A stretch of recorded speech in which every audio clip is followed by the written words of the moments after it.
Cesium clocks are based on the emission of microwave radiation by cesium-133. The wavelength corresponding to this frequency is closest to which value, closest in value to which of the following? This one is a straight C equals lambda nu type question.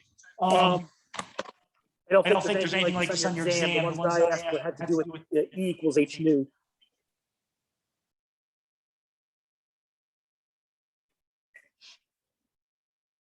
So we've got the frequency, and we're asked for wavelength. So all we got to do here is C equals lambda nu, right? So C divided by nu will give me lambda. That's what we're after. So 3.0 times 10 to the 8th meters per second divided by 9,192, 631, 770 seconds to the -1. Someone needs to do that. 3-second EE8 divided by 9,192, 631, 770.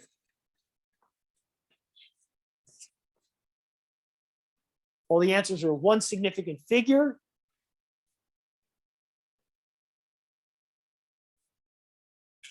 So 3 times 10 to the 8th is fine.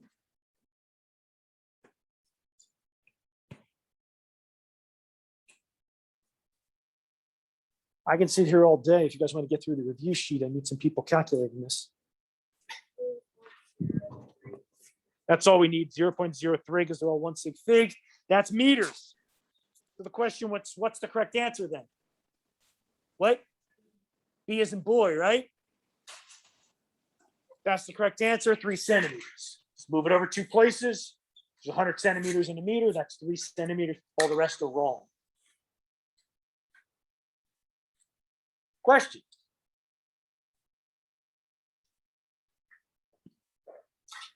This is why you had to learn the metric system and all of that. You're going to use it, throughout your careers.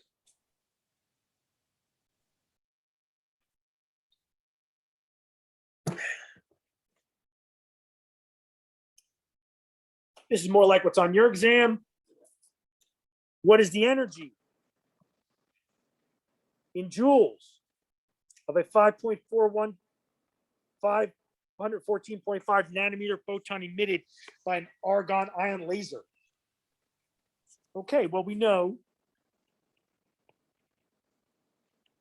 that equation. We know that equation. We just use that one. And we know from rearranging that from the previous one, nu is equal to C over lambda. So I'm going to do this in one step. I'm going to say E is equal to H times C over lambda. And that's all I need is the energy. E is equal to, and this will be on your constant sheet. I believe it's 6.626 times 10 to the minus 34 joule seconds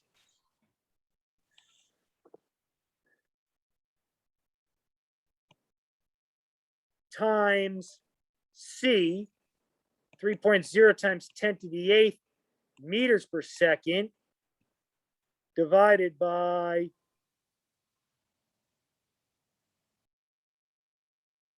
514.5 times 10 to the minus 9 meters. Right? So my meters cancel out, my seconds cancel out. I'm left with joules, which is what all the answers are in. That's what I want. I don't remember the answer. D as in dog. That looks right. Should get that when you do the math.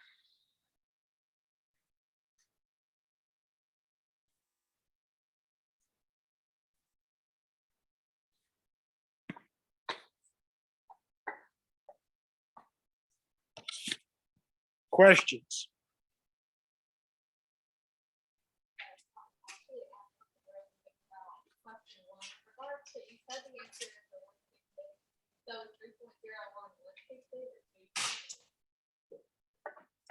Excuse me, 3.011. No, it's 3.0 and the speed of light, that's only, is that 1 sig fig or 2? That's 2 sig figs. Okay, so but the answer is 1 sig fig. The answer, just by chance, they're all 1 sig fig. So Okay. that's all. I use 2 sig figs for speed of light, but that's irrelevant. I could have used 1. It doesn't matter. Yeah, it's kind of irrelevant. Yeah, so 3.0 is 1 sig fig. We learned that in lab, right, Houston?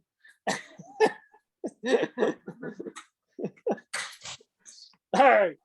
Which transition in hydrogen atom involves the largest energy change? Now, this is an easier question than you'll see, because I'll have them as both negative and positive probably. And I'll ask you, instead of saying, I'll throw in emission and absorption. Okay, so that I know that you know what the sign means. So I might say, which is the largest emission of energy? And I might have 2 answers that are the same. The only difference is one is negative and one is positive. And you need to know that emission is going to be negative and absorption is positive. Okay, that's fair game. But this one just says largest energy. So all you're doing is looking at which one of these gives you the largest energy. Which one is it? C, because it's 2. I didn't even make this question hard, actually. I'm surprising it was this easy. Because I could have had, 8 to 10, and that might have, or even 7. That would, no, I wouldn't do that. I could have had 8 to 10, and some might have went for that. But then you realize, oh, they're further apart. They're down lower. 1 to 2 has got the biggest gap. All right, but this one was easy because it's the only one with 2, and it's also the lowest one. So that's your correct answer.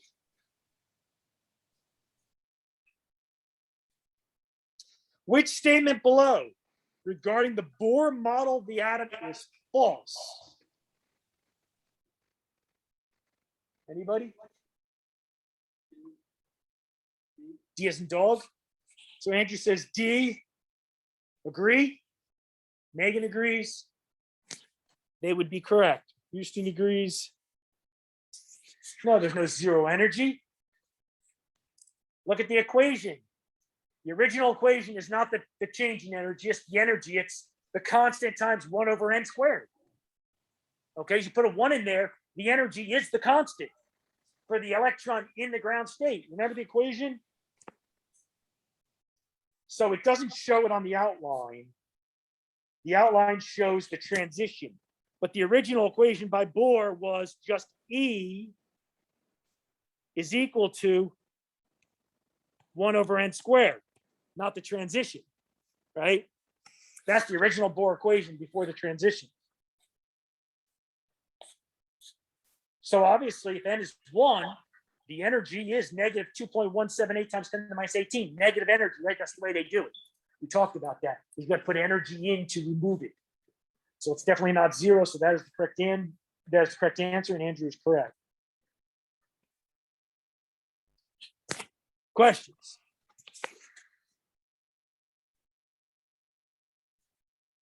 How much energy is required? Okay, so Mary had a question about this, right?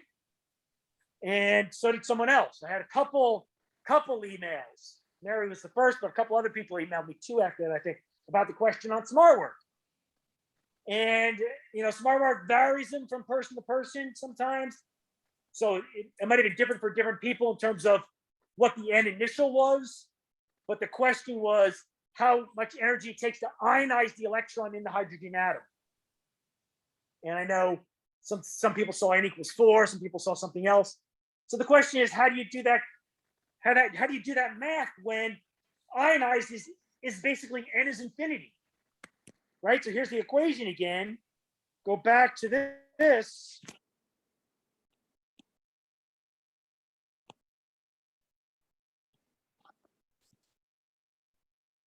It becomes 1 over infinity. How do you do the math? You don't have to do the math.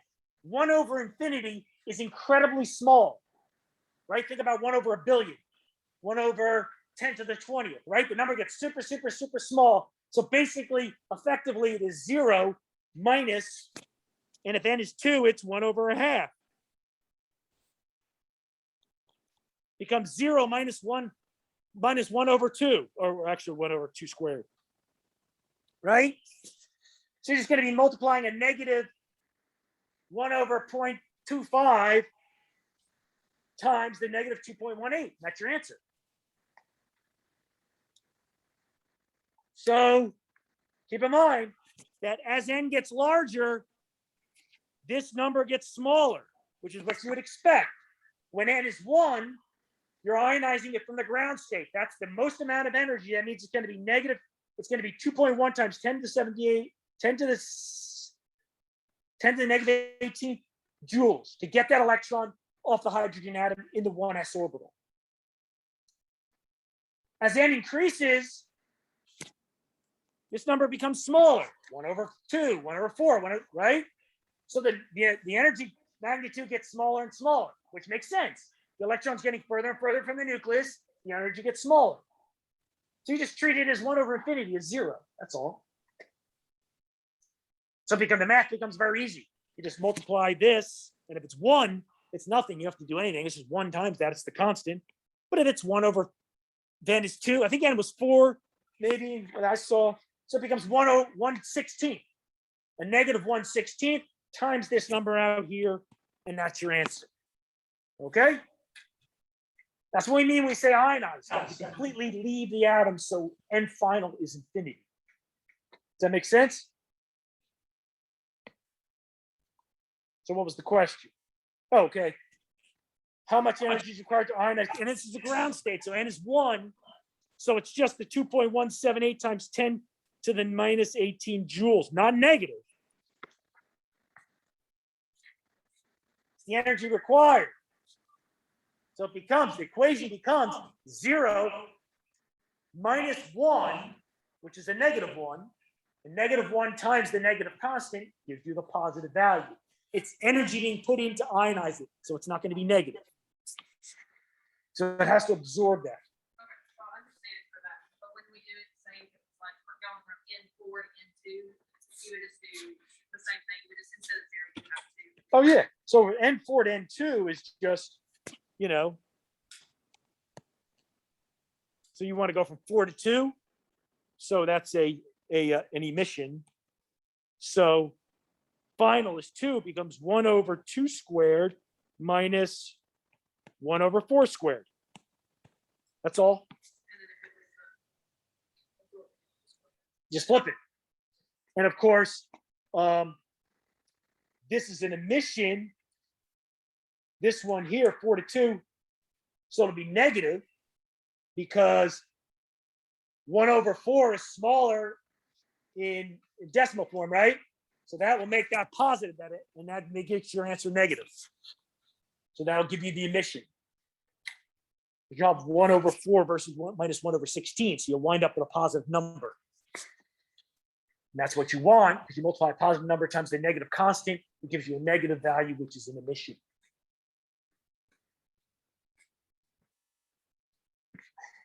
He needs to go. You should have got yourself a coffee. Is my lecture that exciting? No, I'm visualizing. Okay. All right. We good on 5? Okay, a shell. We're good on time. A shell consists of all what? Shell. That's basically N.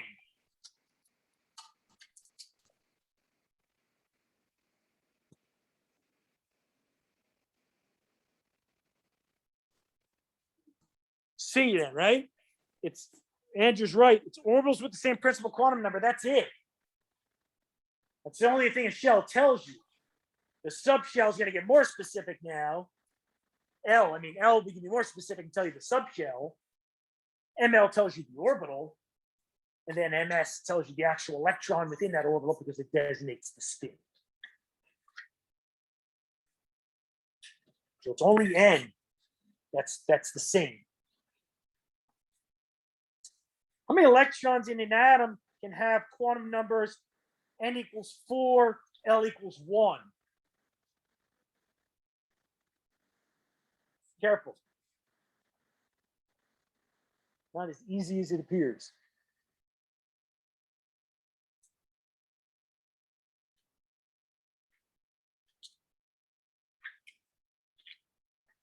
What? So Houston says 1.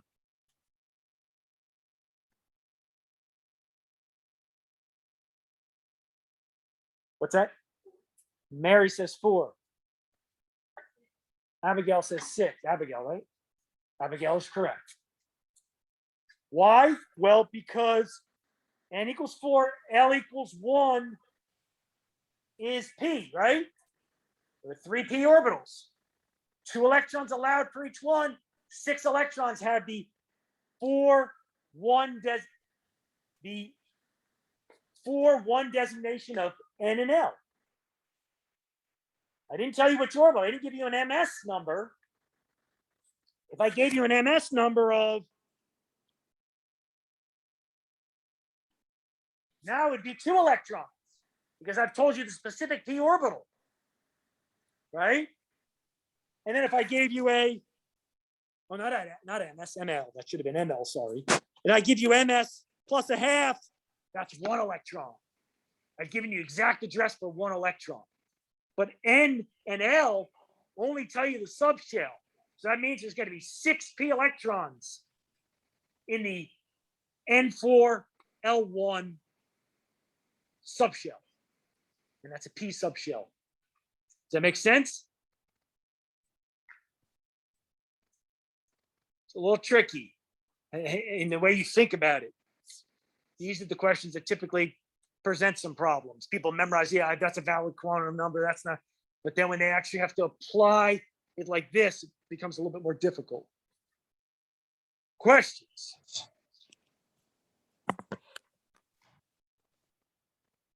Sure. Okay. Which statement below about an electron shell in a hydrogen-like atom is false?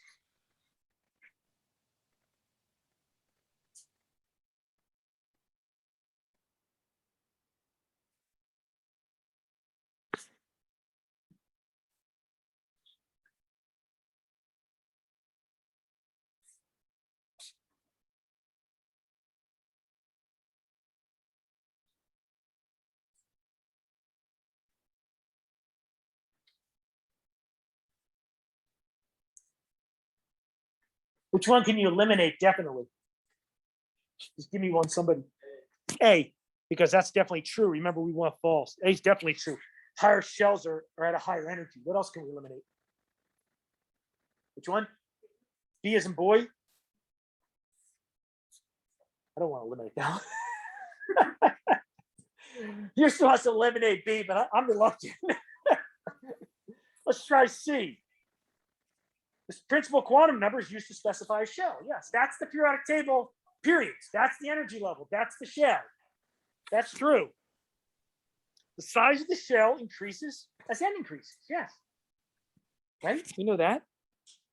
A shell can contain no more than n squared orbitals. That's what we learned on that table. N squared is the number of orbitals, right? So for n equals 2, there's 4 orbitals. What are they? What are the 4 orbitals in n equals 2? No, the actual orbitals. So S and P, 3p and 1s, right? 3p. When I say orbitals, that's what you say. You have to say there's 3p orbitals because there are, and 1s. That's the 4. That's the n squared. 3 squared is 9. You got the 5d, the 3p, doesn't matter, and then the 1s. That's it. So that's correct. N squared. Number of electrons it can handle is 2n squared, right? Because there's 2 electrons per orbital. So the number of electrons in a given energy shell is 2n squared. So the correct answer is B. All electrons in the same shell occupy regions of space that have the same shape? No. The shell contains S, P, D, F potentially, depending on which shell we're talking about. They are different regions in space. That's what L is. It tells you the region in space. So as L changes within N,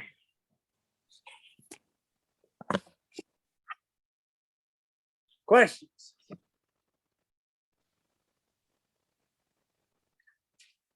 What are the principal and angular momentum quantum numbers for a 4f orbital? This should be easy.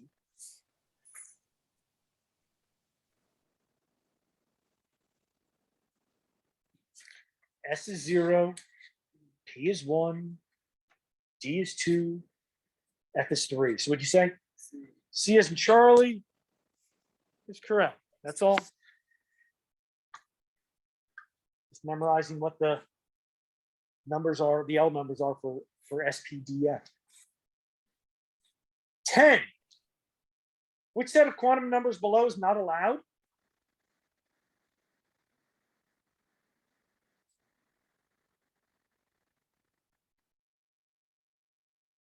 Abigail says A. Agree? Some people agreeing. These you guys usually do pretty good on. Most students pick up on this. Why? What's the problem? Well, ML can't be -1 if L is 0. L will have to be higher. And L is allowed to be no higher because N is 1 more. And that's because you only have one orbital in the first energy level, S. That's it. All the others are valid. This is something you will not see on your exam because you can just look this up. It'll be worded differently. But which of the following is the correct electron configuration for silicon? Without looking it up. Which one is correct? Well, that's complete nonsense. There's no such thing as a 2D. What's that? B as in boy? Boy? C. C as in boy. C as in Charlie. 1s2, 2s2, 2p6, 3s2, 3p2. That's a valid electron configuration. Just look at silicon, has 14 electrons. It's filled through there. 2p2, that looks good to me. Whoops.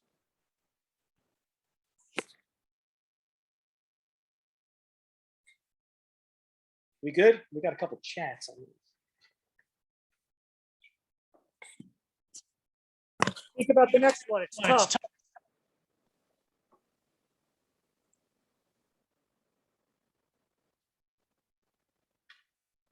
What's the final answer for number 7? And then someone says 6. 7 is E. 6 was C.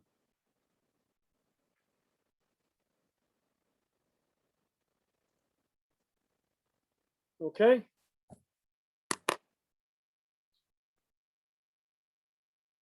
How many unpaired electrons does cobalt have? You know where cobalt is? Got to get familiar with the periodic table, by the way. Atomic number 27. Right next to, in between nickel and iron. First row, the transition methods.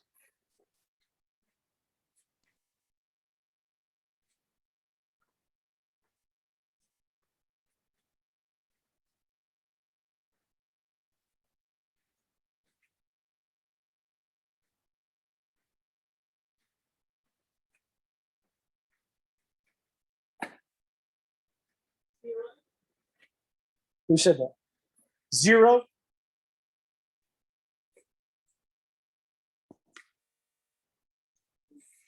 Agreed? What? 4? I like that better than 0. Let's do it. Okay, so here's cobalt. We don't need to worry about the core electrons. We're through argon. So it's 4s.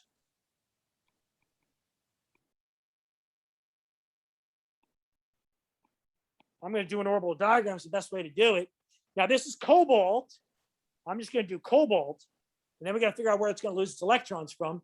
And it's got how many? It's got 7 d electrons, right?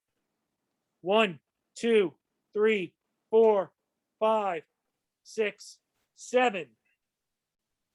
It's going to lose 3. So let's lose those 3.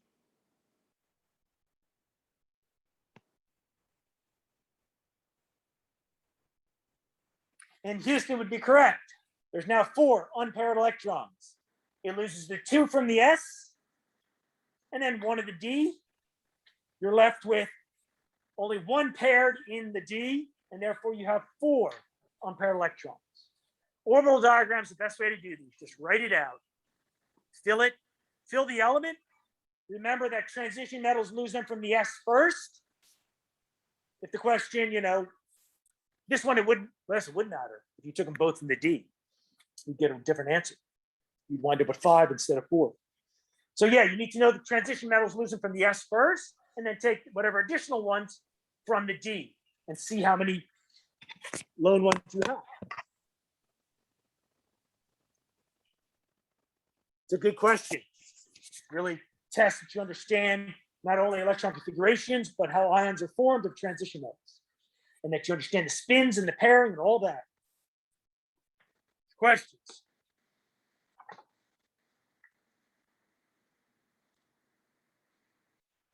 Which of the following is the correct electron configuration for copper?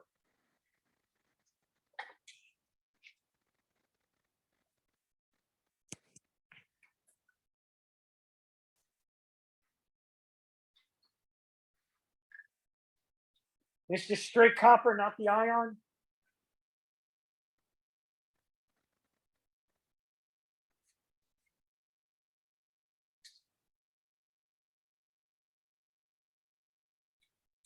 Someone say something? D as in dog, says Houston.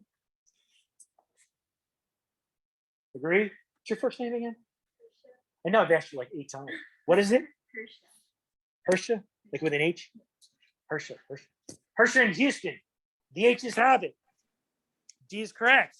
Remember, it's one of the exceptions.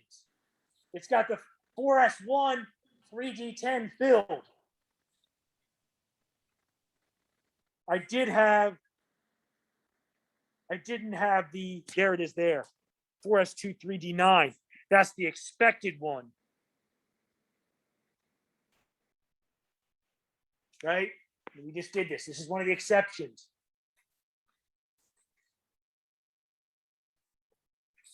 Okay? Using the periodic table, predict which element is likely to have a ground state electron configuration of xenon, 6s2, 4f14, 5d5.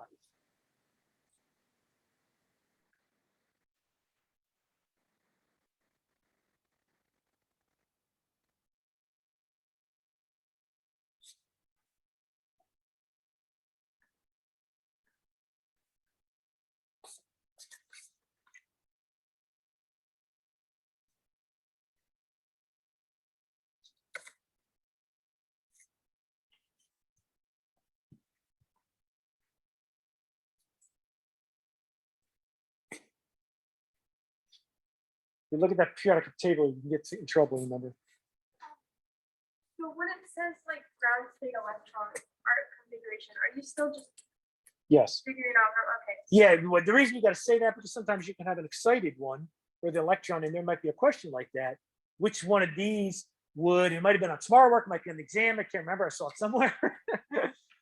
Which of these could represent an excited state?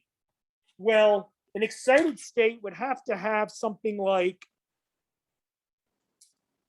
an electron out of place in a higher energy level than it should be. So you could have like 6s1, 4f14, 5d6. That would be an excited state electron, because that's not one of the exceptions. You've already got a 5d5 there. That would be an excited electron, a non-ground state electron configuration, because it's not the normal periodic trend. Electron has somehow absorbed energy and excited up to a higher state. Did anybody get the answer to this one yet? Which one? E. So Megan's correct with E, rhenium. So that's what you have. Xenon. Then I hate using this periodic table because the lanthanide and actinide are down there. So you got to remember xenon, cesium and barium 6s2, and then the 14. The lanthanide is actually a D. The 14s, and then the 1, 2, 3, 4, 5, counting the lanthanide. 57 as one of the D's, which is what it is, brings you to atomic number 75. And you can also add up the electrons. It's one easy way to do it. Add up all the electrons. Xenon is 54 plus 2 plus 14 plus 5. Good way to double check. Good way to get your answer. But look at the configuration too. Make sure. Okay.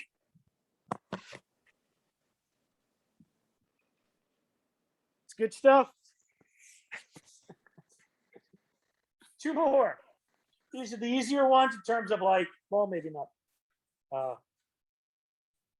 Just memorize the trends, really. It is easier. Which of the following species is not isoelectronic to the others?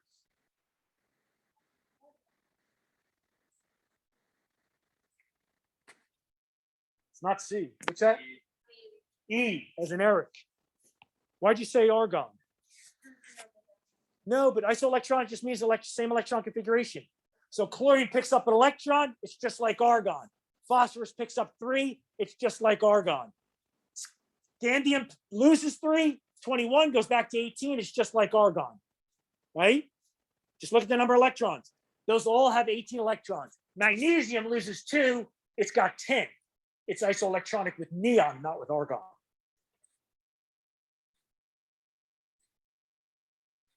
Okay?